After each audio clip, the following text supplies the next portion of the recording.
రైతు భరోసా 4557 కోట్లు సిద్ధమైన cabinet sub committee data. మొత్తం సాగు భూమి 81 లక్షల ఎకరాలు, 39.6 లక్షల మంది రైతాంగానికి లబ్ధి. ఇందులో ట్యాక్స్ పేయర్లు 1.37 లక్షల మంది. వారి చేతుల్లోని భూమి 5.33 లక్షల ఎకరాలు. సాగులో లేని భూముల వివరాల సేకరణ నివేదిక తర్వాత విస్తీర్ణంలో మార్పులు అంటూ చూస్తున్నాం. సో ఈ విధంగా ఎంత సాగు భూమి ఉంది, 81 లక్షల ఎకరాల భూమి సాగు భూమి ఉంది.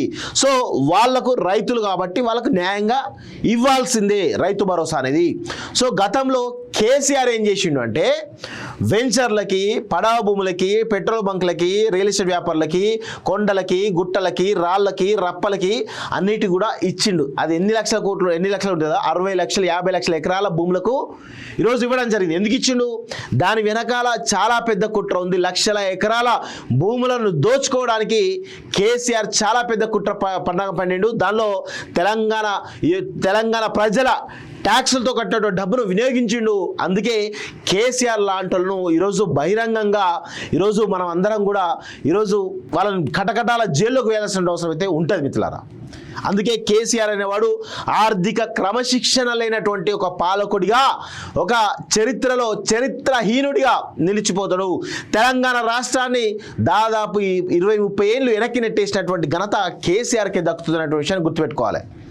ఈరోజు సాగు భూమి ఎంత ఉంది? మొత్తం సాగు భూమి 81 లక్షల ఎకరాలు. కేసీఆర్ ఎంత ఇచ్చిండు? 1,20,000, 1,30,000 ఎకరాలకు ఇచ్చిండు. సో ఆ విధంగా 40-50 లక్షల ఎకరాల భూములకు అదనంగా ఇవ్వడం జరిగింది. సాగు యోగ్యం లేనటువంటి భూములకు ఇవ్వడం జరిగింది. వీళ్ళు వచ్చి ఇప్పుడు మాట్లాడుతూ ఉన్నారు. నిజమైనటువంటి రైతులకు ఇస్తే చాలా అద్భుతంగా ఉంటుంది.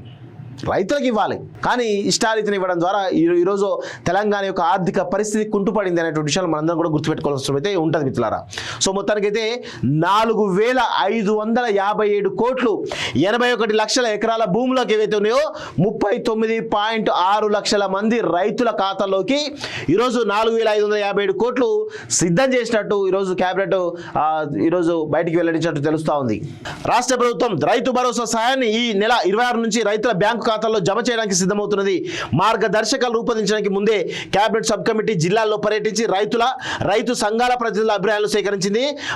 సబ్ కమిటీ రూపొందించిన నివేదికపై కేబినెట్ లో విస్తృతంగా చర్చ జరిగిన తర్వాత ప్రభుత్వం విధాన నిర్ణయం తీసుకున్నది. సాగుకు యోగ్యం కాని భూములకు రైతు భరోసా ఇచ్చేది లేదని స్వయంగా ముఖ్యమంత్రి స్పష్టం చేశారు. సబ్ కమిటీ దగ్గర ఉన్న వివరాలకు అదనంగా శాటిలైట్ మ్యాపులు, సర్వే నెంబర్ల వారిగా క్షేత్రస్థాయిలో పర్యటించిన తర్వాత వ్యవసాయ విస్తరణాధికారులు ఇచ్చే వివరాల మేరకు చివరకు ఎన్ని ఎకరాలకు అందరినీ ఎంతమంది రైతులు లబ్ధిదారులకు ఉంటారనేది వెల్లడి కానుందంటూ ఒకరిని చూస్తూ ఉన్నాం. సో మంచి నిర్ణయం తీసుకున్నారు. ఒక ఆర్థిక క్రమశిక్షణ కలిగినటువంటి విధంగా ఈరోజు ఈ నిర్ణయం తీసుకోవడం ద్వారా కొన్ని వేల కోట్ల రూపాయలు మిగిలేటువంటి అవకాశం అయితే ఉంటుంది.